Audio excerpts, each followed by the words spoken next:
नमस्कार दोस्तों, मैं आपका दोस्त और आपका होस्ट अदनान सर। एसएससी और बैंकिंग की करंट अफेयर्स की दुनिया में आपका हार्दिक अभिनंदन है दोस्तों। फर्स्ट ऑफ ऑल, आज का जो दिन है 3 नवंबर, फ्राइडे का दिन, आज का कई सारा जो इंपॉर्टेंट इवेंट्स है जो आपके एग्जामिनेशन पॉइंट से काफ़ी महत्वपूर्ण और काफ़ी इंपॉर्टेंट होगा। जैसे मैंने लास्ट वीडियो में भी आपको शेयर किया 2 नवंबर से कि हमारा हर वीडियोस जो होगा उसमें कुछ ना कुछ नया टिप्स स्ट्रैटेजी दिया जाएगा ताकि आपका जो अपकमिंग एग्जाम है, चाहे वो एसएससी हो या फिर स्पेशली बैंकिंग पेपर्स हो, जहां पर आपको ज़्यादा से ज़्यादा हेल्प होगा, ज़्यादा से ज़्यादा फायदा होगा। एक बात हमेशा आप रिमेंबर रखें दोस्तों कि आप जो भी प्रिपरेशन कर रहे हैं, जिस भी एग्जामिनेशन का, आप अपने माइंड को बिल्कुल क्लियर रखें कि मेरा ये ड्रीम है और इसमें हमको अच्छा से अच्छा कुछ ना कुछ अचीव करना है और अपने गोल को, अपने मतलब कि अपना जो टारगेट है बिल्कुल उसको जो है टू दी पॉइंट रखना है। फर्स्ट ऑफ ऑल देखिए, शुरुआत हम एक चीज़ से करते हैं। बैंकिंग की दुनिया में अगर हम बात करेंगे तो दो चीज़ काफ़ी मैटर करता है। एक तो है आपका कि डिसिप्लिन और दूसरा है आपका communication skill. First of all एक छोटा सा अपडेट आपको देते हैं कि high paid banker suspended over एलिज्ड food theft. अब आपको लग रहा होगा कि एक हाई पेड बैंकर हैं, ट्रेडर हैं जो सिटी बैंक में काम कर रहे हैं और उनको बस छोटा सा 2 सैंडविच और कॉफ़ी के लिए कह सकते हैं कि उनको सस्पेंड कर दिया गया। तो आप देख सकते हैं कि बैंक का जो दुनिया होता है, स्पेशली अगर हम वर्ल्ड पे बात करेंगे तो बहुत ही डिसिप्लिन वे में काम होता है। एक बैंकर्स थे, नॉर्मली वो ट्रेडिंग का काम कर रहे थे सिटी बैंक में, जिनको एक्स्ट्रा फूड्स खाने के लिए, मतलब चोरी करने के लिए, फूड्स यानी सैंडविच चोरी करने के एलिगेशंस की वजह से क्या हुआ कि उनको सस्पेंड कर दिया गया। तो first of all you have to very clear कि बैंक का जो दुनिया है दोस्तों, अगर हम वर्ल्ड पे बात करेंगे तो काफ़ी डिसिप्लिन वे में काम होता है। कई बार ऐसा हुआ, क्राइसिस हुआ, कई सारा थेफ्ट भी हुआ, कई सारे लोगों का जो है बैंक करप्ट भी हुआ नॉर्मली। लेकिन बैंक की जो दुनिया है वो 2 चीज़ों पे टिकी हुई है। पहला है डिसिप्लिन और दूसरा है कम्युनिकेशन स्किल। डिसिप्लिन के रिगार्डिंग बहुत सारा फैक्चुअल चीज़ें हैं तो उस पर बाद में बात किया जाएगा। इसके साथ साथ दोस्तों आप जो भी सोचते हैं वो आप कर पाएंगे, बस अपने आप में बिलीव रखिए, बेहतरीन तरीके से रहिए। ये जो कंपटीशन का फील्ड है, एक तो होता है खुद से कंपटीशन और एक ये होता है कि सारे लोग जो आपसे कॉम्पीट भी कर रहे हैं, दोनों एंगल को रखना है। तो आज की जो करंट अफेयर की शुरुआत है हम करते हैं फर्स्ट ऑफ ऑल कि एक जो है आपका US treasury secretary Jack Lew, remember रखिएगा, Jack Lew confirmed as new envoy to Israel. जैसा कि दोस्तों आप सभी को पता है कि रिसेंट में भी इजराइल और हमास का जो कॉन्फ्लिक्ट चल रहा है, डायरेक्टली आपको मालूम है कि अमेरिका जो है वो इजराइल की सपोर्ट मतलब कि कर ही रही है, खुला आम सपोर्ट कर रही है। लेकिन अगर हम बात करेंगे गाजा में लोकेटेड, अगर हम बात करें हमास का, तो उसके रिगार्डिंग में कई सारे जो है सपोर्टर्स हैं। और अभी रिसेंट में एक और इम्पॉर्टेंट इवेंट्स हुआ, एक्स नेवल ऑफिसर्स का आपको याद होगा, जिसके रिगार्डिंग कतर काफ़ी न्यूज पे था, ठीक है। तो यहाँ पर क्या हुआ है कि जैक ल्यूई को ये कंफर्म किया गया है, एम्बेसडर जो है बनाया गया है इजराइल का। तो ये रिमेंबर आपको रखना है। अगर हम बात करेंगे यूनाइटेड स्टेट्स का तो कई सारा फैक्ट्स आपको रिमेंबर रखना है। फर्स्ट ऑफ ऑल अगर हम बात करें यूनाइटेड स्टेट्स के प्रेसिडेंट का, तो प्रेसिडेंट जो सिंपल है जो बिडेन है। कैपिटल की बात करेंगे यूनाइटेड स्टेट्स में तो वॉशिंगटन डीसी हो जाता है। यूनाइटेड स्टेट्स क्या है कि एक 50 स्टेट्स को मिला करके एक मतलब कि बड़ी कंट्री बनी है जो नॉर्थ अमेरिका की पार्ट है दोस्तों। स्पीकर की अगर हम बात करेंगे, जैसे हमारे देश में पार्लियामेंट है, लोकसभा है, राज्यसभा है, तो लोकसभा में आपका स्पीकर है जो ओम बिरला जी हैं। उसी तरह से अमेरिका में सीनेट है, तो वहाँ पे जो स्पीकर है नॉर्मली दोस्तों माइक जॉनसन है, ठीक है। इसके साथ साथ अटॉर्नी जनरल, नॉर्मली क्या होता है अटॉर्नी जनरल कि किसी भी देश में अटॉर्नी जनरल वहाँ के गवर्नमेंट जो रहती है उसके लॉ पे काम करता है, लॉ के अकॉर्डिंग काम करता है। मान लीजिए कल हो कि कोई अगर केस हुआ सरकार के ऊपर में, कोई एलिगेशंस लगा किसी भी कारणवश, तो अटॉर्नी जनरल ऑफ इंडिया वो उस पार्टिकुलर केस को लड़ता है दोस्तों, ठीक है। और एक साथ साथ सॉलिसिटर जनरल ऑफ इंडिया भी होता है। तो अमेरिका में जो अटॉर्नी जनरल है दोस्तों मेरिक गारलैंड है, ये आपको अच्छे से रिमेंबर रखना है। और ये वाला जो पॉइंट है वो सबसे ज़्यादा इंपॉर्टेंट है, जैक ल्यूई को अपॉइंट किया गया है मतलब कि इजराइल का जो है एज ए एनवॉय नया बनाया गया है, एम्बेसडर नया बनाया गया है दोस्तों। और इजराइल के रिगार्डिंग तो कई सारा इंपॉर्टेंट अपडेट है नॉर्मली। तो अगर आपका क्वेश्चंस भी बनेगा 1 लाइनर में कि who was appointed by the US senate as the country's next ambassador to Israel, तो जैक ल्यूई हो जाएगा यहाँ पे आंसर। नेक्स्ट अगर हम आज करंट अफेयर की बात करेंगे फ्राइडे 3 नवंबर का, जो सबसे इंपॉर्टेंट महत्वपूर्ण है वो है दोस्तों अनअकैडमी का जो न्यूज़। अनअकैडमी के एक सीनियर मोस्ट जो है ऑफिसर हैं, चीफ फाइनेंशियल ऑफिसर्स, जिनका नाम है कह सकते हैं कि अनदर जो है चीफ फाइनेंशियल ऑफिसर सुब्रमण्यम रामाचंद्रा जी, उन्होंने रिज़ाइन दे दिया है। आपको पता है कि अनअकैडमी हमारे देश में जो भी है मतलब कि सिविल सर्विस से लेकर के काफ़ी छोटे छोटे बड़े बड़े एग्जामिनेशन की तैयारी करवाती है, तो काफ़ी अभी क्राइसिस पे जो भी है नॉर्मली दोस्तों चल रहा है। तो इसके रिगार्डिंग अगर हम बात करें अनअकैडमी का, तो अनअकैडमी का जो फाउंडर है रोमन सैनी है, गौरव मुंजल है और हिमेश सिंह है। ये कंपनी का जो शुरुआत हुआ था 2014 के आसपास या 15 के आसपास ये फाउंडेशन हुआ था। इसके जो राइट नाउ CEO है वो गौरव मुंजल हैं 2015 से। अगर हम बात करेंगे अनअकैडमी के सब्सिडरी का, तो वाईफाई स्टडी हो गया, देन इसके बाद कोड शेफ हो गया, ऐसे कई सारा इंपॉर्टेंट जो है इसका सब्सिडरीज है। सब्सिडरीज क्या होता है दोस्तों कि एक पेरेंट कंपनी है और उसके नीचे एक सब्सिडरी होती है।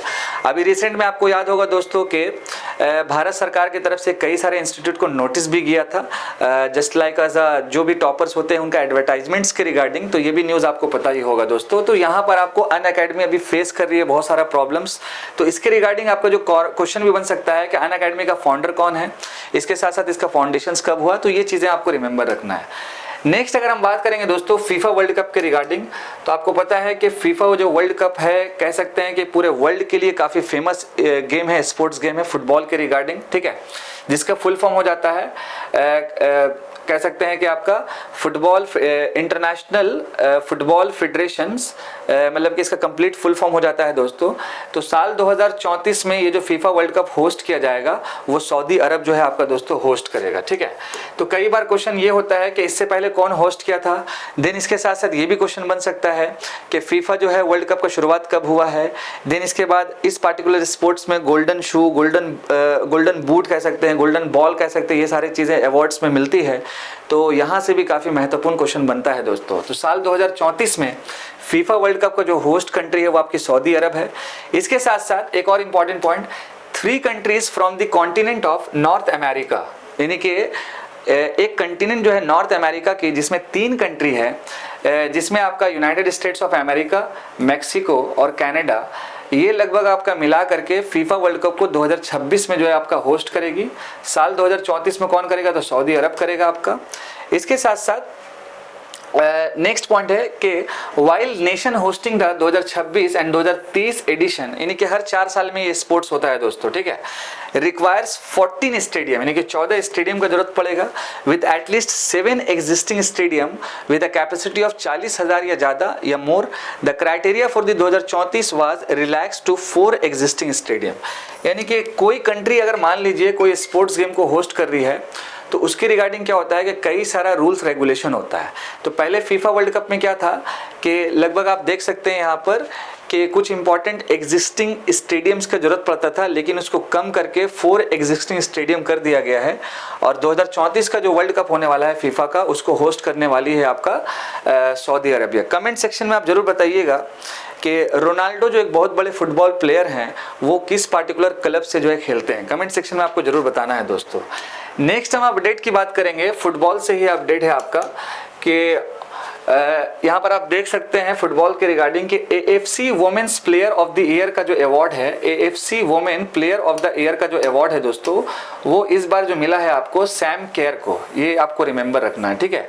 यानी football Australia Matildas, football Australia Matildas captain Sam Kerr won the AFC player of the year award.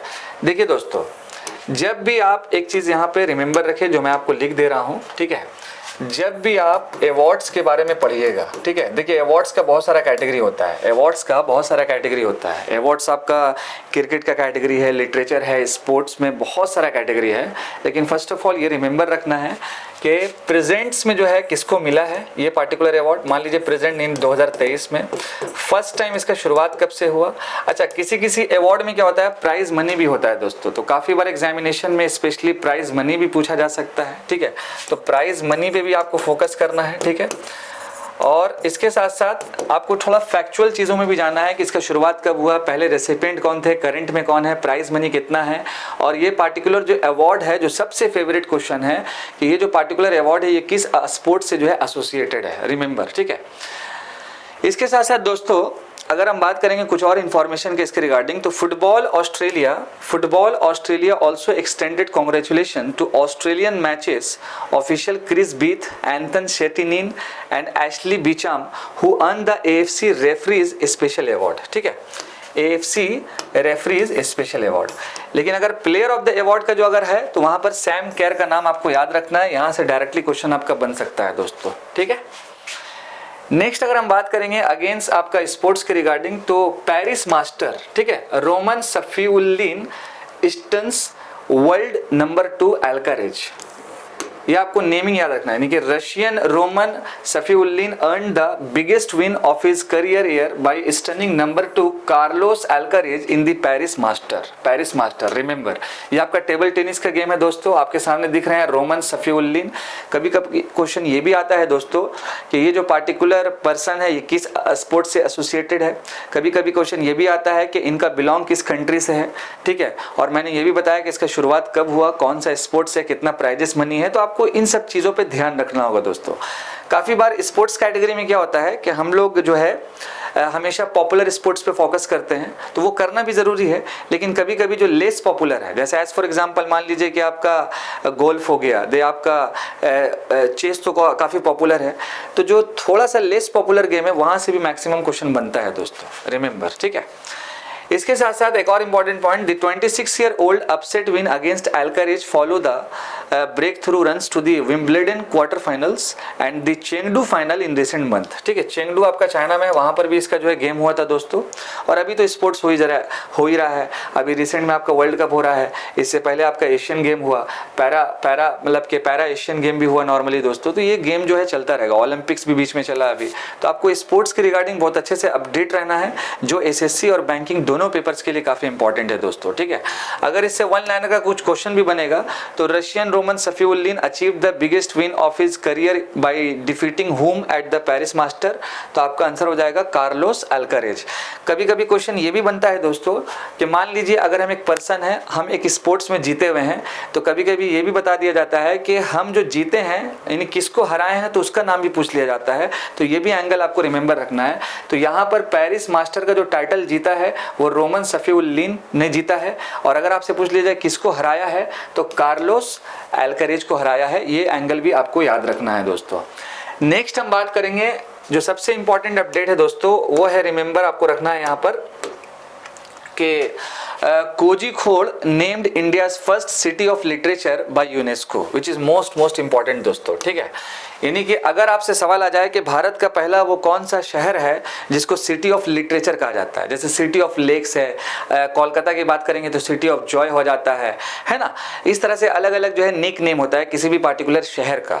इसी तरह भारत में पहली बार सिटी ऑफ लिटरेचर का जो खिताब मिला है वो आपका देख सकते हैं कि कोझिकोड को मिला है, जो आपका केरला में लोकेटेड है दोस्तों। ठीक है, और केरला में जो कोझिकोड है वो लिटरेचर्स के लिए बहुत ही ज़्यादा फेमस है, कई सारे लोग वहाँ पे पब्लिशर हैं, देन इसके साथ साथ आपका म्यूजिक, डांस, फेस्टिवल कह सकते हैं, बहुत ही ज़बरदस्त तरीके का एनवायरनमेंट है वहाँ पे दोस्तों। तो अगर आपका सवाल आ जाए कि सिटी ऑफ लिटरेचर का भारत का पहला वो कौन सा शहर है, तो आपका आंसर हो जाएगा कोझिकोड। अच्छा, ये जो अवार्ड है ये कौन दिया, ये भी इंपॉर्टेंट है, तो आपका आंसर हो जाएगा यूनेस्को। ठीक है, और अगर हम बात करेंगे नॉर्मली यूनेस्को के बारे में, तो यूनेस्को का जो है पूरा नाम होता है United Nation Educational Scientific Cultural Organization. इसके साथ साथ 2 पॉइंट और आपको रिमेंबर रखना है रिगार्डिंग यूनेस्को का, कि यूनेस्को का जो हेड ऑफिस है वो आपका पेरिस में है दोस्तों, वो आपका पेरिस में है। और इसके साथ साथ राइट नाउ मिला करके इसके 193 मेंबर्स हैं।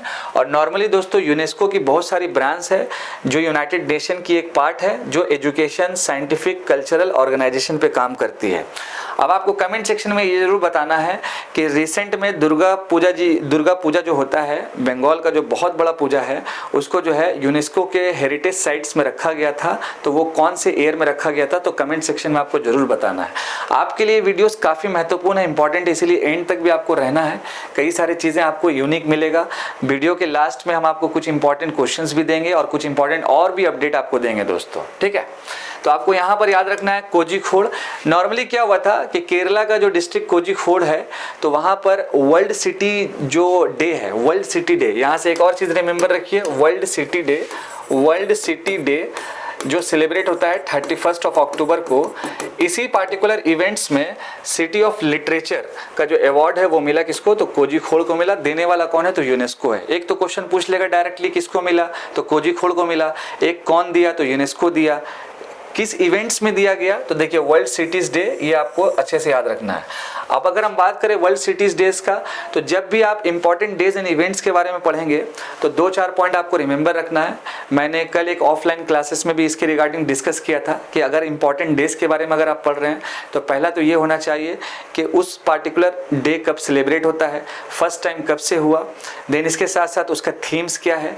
अच्छा, कभी कभी डे होता है किसी पार्टिकुलर पर्सन्स के लिए होता है, जैसे एज फॉर एग्जाम्पल महापरिनिर्वाण दिवस जो 6 दिसंबर को सेलिब्रेट होता है, तो ये BR अम्बेडकर जी के ऊपर में होता है।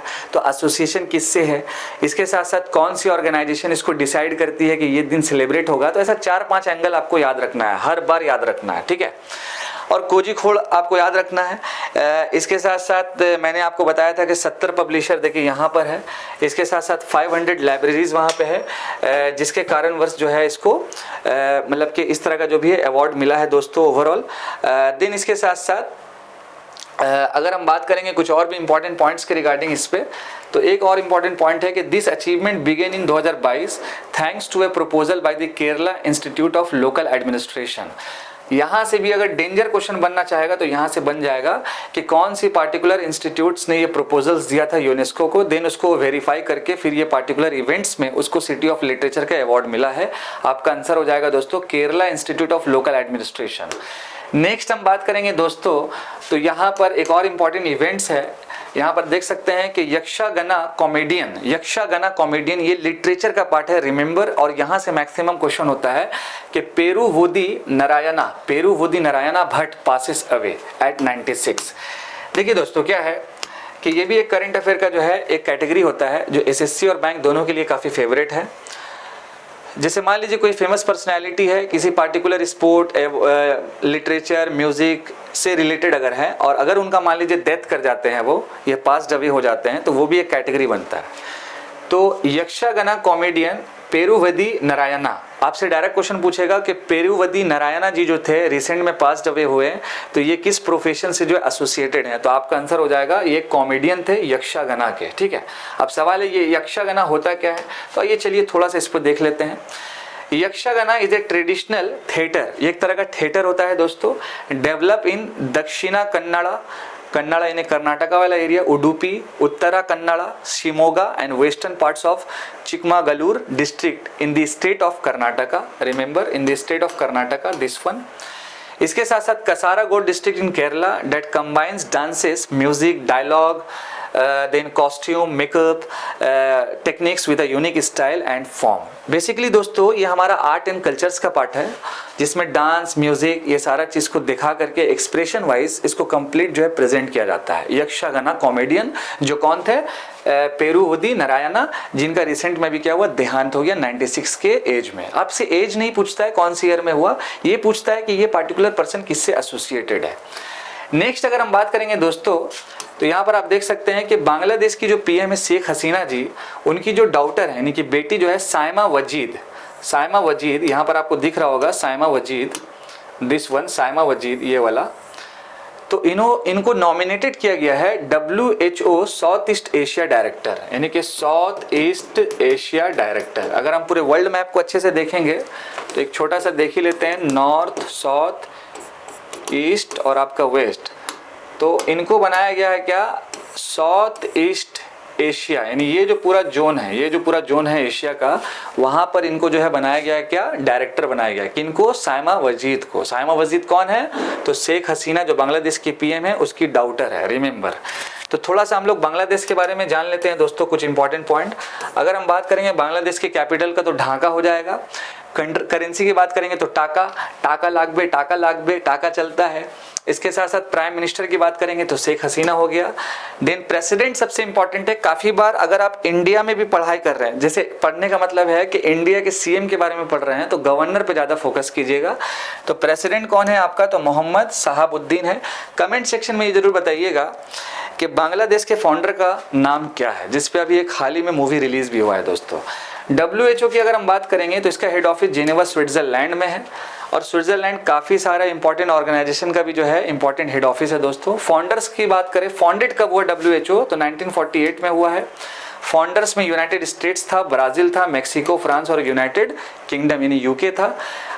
WHO की पेरेंट ऑर्गेनाइजेशन कौन है, तो यूनाइटेड नेशन है। वो यूनाइटेड नेशन जिसको यूनाइटेड नेशन जनरल असेंबली, जिसमें अभी इजराइल और हमास का जो कॉन्फ्लिक्ट चला था, तो जॉर्डन नाम की जो कंट्री थी वो कॉल बुलाई थी और लगभग 120 कंट्री जो है वो मतलब फेवर में थी कि ऐसा नहीं होना चाहिए, अगेंस्ट में थी। आपको पता होगा कि ये भी इंपॉर्टेंट इंसिडेंट चल रहा था, United nation general assembly, Israel और हमास का कॉन्फ्लिक्ट। इसके साथ साथ The WHO selected the daughter of Bangladeshi Prime Minister Saima Wazir to be its Southeast Asia Director. She beat Nepal Shambhu आचार्य। ये भी क्वेश्चन आपसे पूछा जा सकता है कि साउथ ईस्ट एशिया की जो डायरेक्टर बनी है WHO की साइमा वजीर जी, तो ये किसको बीट की है, तो नेपाल के शंभू आचार्य को बीट की है, जो एक प्रोफेसर थे global health at the university of Washington. Washington कहाँ पे है, तो अमेरिका में है दोस्तों। इसके साथ साथ वजीद accompanied her mother to several high profile diplomatic events, यानी कि जो साइमा है अपनी माँ यानी कि शेख हसीना जी के साथ कई सारी जो है इंपॉर्टेंट मीटिंग्स में भी जो है वो जा चुकी है, जैसे एज फॉर एग्जांपल ब्रिक्स हो गया, देन इसके बाद आपका साउथ अफ्रीका ब्रिक्स जो आपका इस बार समिट हुआ था, देन इसके बाद यूनाइटेड नेशन जनरल असेंबली हो गया, G20 हो गया। कमेंट सेक्शन में आप जरूर बताएं दोस्तों कि G20 का जो मीटिंग हुआ था राइट नाउ, जिसको हम लोग दिल्ली समिट बोलते हैं, तो उसमें एक बहुत ही इंपॉर्टेंट प्रपोजल हुआ था, उसका नाम आपको जरूर बताना है। बहुत ही इंपॉर्टेंट एक प्रपोजल हुआ था जिसका शॉर्ट नेम हम आपको बता देते हैं IMEC, और इसका फुल फॉर्म आप कमेंट सेक्शन में जरूर बताइएगा, ठीक है। नेक्स्ट हम बढ़ते हैं दोस्तों नेक्स्ट करंट अफेयर की तरफ। नेक्स्ट जो हमारा आज का करंट अफेयर है नेशनल मेडिकल कमीशन के ऊपर में है। इसके रिगार्डिंग क्या हुआ है कि अभी क्या हुआ है दोस्तों कि 1 nation 1 student ID, 1 district 1 product, 1 nation 1 election, ऐसा भारत सरकार का कई सारा टैग लाइन है। तो इसी में भी क्या हुआ है कि एक और इम्पॉर्टेंट जो टैग लाइन राइट नाउ जो चला है वो है आपका 1 nation 1 registration platform for doctors, ठीक है। तो यहाँ से क्वेश्चन ये बन जाएगा, ये जो पार्टिकुलर प्लेटफॉर्म है ये लॉन्च करने वाली कौन सी ऑर्गेनाइजेशन है, तो आपका आंसर हो जाएगा national medical commission, which is most important. अब सवाल है कि इसका मेन ऑब्जेक्टिव क्या होगा, तो NMC will shortly roll out the pilot phase of the NMR which will not only be a comprehensive database of doctors in India but also spare medical professionals, remember, ठीक है। इसके साथ साथ next अगर हम बात करेंगे दोस्तों लास्ट वन, तो भारत और श्रीलंका का रिलेशन, तो भारत और श्रीलंका के बीच में एक रीलॉन्च फिर से एक इवेंट्स हुआ है, नेगोशिएशंस हुआ है। नेगोशिएशंस मतलब क्या होता है, जैसे मान लीजिए अगर कोई सामान हम आपको बेच रहे हैं, मान लीजिए ये पेन 20 रुपए का है, तो आप हमसे नेगोशिएट कीजिएगा, बार्गेनिंग कीजिएगा कि सर ये हमको 15 रुपए में दे दीजिए, तो हम आपको 15 में दे देंगे, that is called negotiation, remember. तो अभी रिसेंट में क्या हुआ है कि भारत और श्रीलंका के बीच में economic and technology cooperation agreement ये रीलॉन्च हुआ है, विच इज कॉल्ड ETCA। ये इकोनॉमिक्स का अगर क्वेश्चन कोई बनेगा दोस्तों, तो काफी बार क्वेश्चन पूछा क्या जाता है मालूम है आपको, काफी बार क्वेश्चन पूछा जाता है, recently seen in news ETCA, what is T stands for, T का पूरा नाम क्या होता है। तो यहाँ पर आपको ये रिमेंबर रखना होगा कि economic and technology cooperation agreement, ये ETCA पूरा रिमेंबर रखना होगा। इसके साथ साथ एक additional information FTA which is called free trade agreement, एक होता है SEPA, ठीक है, कॉम्प्रिहेंसिव इकोनॉमिक पार्टनरशिप एग्रीमेंट। ऐसे कई सारा अलग अलग टर्म है जो एक कंट्री किसी दूसरे कंट्री के साथ एग्रीमेंट करती है इकोनॉमिकली। आपको पता है कि भारत और श्रीलंका का जो रिलेशन है काफ़ी बेहतरीन है। आपको ये कमेंट सेक्शन में ज़रूर बताना है कि भारत और श्रीलंका के बीच में एक स्ट्रेट्स पड़ता है, वो स्ट्रेट्स का नाम आपको बताना है सबसे पहला, और एक कोई अच्छा सा इशू बताना है कि अभी प्रेजेंट में भारत और श्रीलंका के बीच में क्या चल रहा है दोस्तों। तो यहाँ पर भारत और श्रीलंका ने 12वां राउंड ऑफ नेगोशिएशन किया है economic and technology cooperation agreement में in Colombo, Sri Lanka. The two countries had 11 rounds of bilateral talks from 2016 to 2018. Then इसके बाद फाइनली ये जो है डिसाइड हुआ है दोस्तों। इसके साथ साथ कई सारा जो पॉइंट इसके अंदर है कि जब ये एग्रीमेंट नेगोशिएशन हो गया तो कई सारा जो है गुड्स एंड सर्विसेज में जो है डीलिंग किया जाएगा स्पेशली, और यहाँ से जो है ट्रेड डेवलप होगा। एक इंपॉर्टेंट अपडेट आपको दे देते हैं दोस्तों जो क्वेश्चन के रिगार्डिंग है कि रिसेंट में भी भारत और श्रीलंका ने डैश राउंड टॉक किया है ETCA में इन कोलंबो श्रीलंका में। तो डायरेक्टली फैक्ट्स पूछ लेगा कितने नंबर का राउंड है, तो आपका आंसर हो जाएगा 12वां नंबर का राउंड है दोस्तों। इसके साथ साथ 2 पॉइंट और आप ऐड कर लीजिएगा। अगर हम बात करेंगे भारत और श्रीलंका के रिलेशन में, तो एक इनका मिलिट्री एक्सरसाइज है, जिनका नाम है मित्र शक्ति रिमेंबर। और एक इनका जो है नेवल एक्सरसाइज है, आपको मालूम है ना कि एयरफोर्स मिलिट्री नेवल एक्सरसाइज होता है, तो नेवल एक्सरसाइज में जो इनका नाम हो जाता है स्लाइनेक्स। तो ये क्वेश्चन डायरेक्टली पूछता है कि स्लाइनेक्स नाम का जो एक्सरसाइज होता है ये किस कंट्री के बीच में है, तो भारत और श्रीलंका। ये नेवल एक्सरसाइज है, ये मिलिट्री है, तो आपका आंसर हो जाएगा नेवल है। मित्र शक्ति की अगर हम बात करेंगे तो वो एक आपका मिलिट्री एक्सरसाइज होगी। कमेंट सेक्शन में फिर से आपको बताना है कि रिसेंट में अभी भारत और कतर का जो रिलेशन थोड़ा सा मान लीजिए खराब होगा कि नहीं होगा, देखते हैं आगे। लेकिन आपको याद है कि अभी हमारे भारत के 8 नेवल जो ऑफिसर है उनको डेथ पेनल्टी मिला है, जिसके कारण से कतर जो है काफ़ी न्यूज़ पे आ गया है। तो भारत और कतर के बीच में एक इंपॉर्टेंट एक्सरसाइज हुआ था अल जेर बहर के नाम से। तो आपको ये बताना है कि ये नेवल एक्सरसाइज है या मिलिट्री एक्सरसाइज है दोस्तों, ठीक है। इसके साथ साथ इस पार्टिकुलर इवेंट्स को भी आपको अच्छे से रिमेंबर रखना है, याद रखना है। और अगर हम बात करेंगे श्रीलंका के मतलब के प्रेसिडेंट का या प्राइम मिनिस्टर्स का, तो कमेंट सेक्शन में ये भी आप जरूर बताएं ओवरऑल, ठीक है। लास्ट पॉइंट यहाँ तक था हमारा दोस्तों आज का 3 नवंबर का इंपॉर्टेंट कुछ अपडेट्स। इसके साथ साथ कुछ एडिशनल इन्फॉर्मेशन आपको दे देते हैं जो काफ़ी महत्वपूर्ण है, काफ़ी इंपॉर्टेंट है। आप अगर कॉपी पेन लेके बैठे हुए तो ये चीज़ नोट लिख लीजिएगा कि रिसेंट में अभी कि G7 का अभी रिसेंट में ट्रेड मिनिस्ट्रियल मीटिंग हुआ था, ये एक आप अपडेट कर लीजिए। अगर हम बात करें G7 का, तो ये G20 का भी पार्ट होता है। 1975 में इसका फॉर्मेशन हुआ। इसके साथ साथ एक और इम्पॉर्टेंट इवेंट कि 2022 में एक इम्पॉर्टेंट रिपोर्ट आया जिसका नाम है road accident in India report, और इसके रिगार्डिंग आपको याद रखना है motor vehicles act which is most important. एक और इम्पॉर्टेंट आपको दे देते हैं अपडेट, वीडियो को दोबारा देख लीजिएगा अगर थोड़ा फास्ट हो रहा होगा। तो एक और इम्पॉर्टेंट है आपका ब्रिटिश एकेडमी बुक प्राइज 2023। आपको ये नहीं बताना बिकॉज इसका आंसर हम खुद देंगे। ब्रिटिश एकेडमी बुक प्राइज का जो अवार्ड है 2023 में वो मिला है नंदिनी दास जी को। इसके साथ साथ राइट नाउ जीएसटी का जो कलेक्शन हुआ है भारत सरकार को, वो लगभग दोस्तों आपका 1.72 लाख करोड़ के आसपास हुआ है।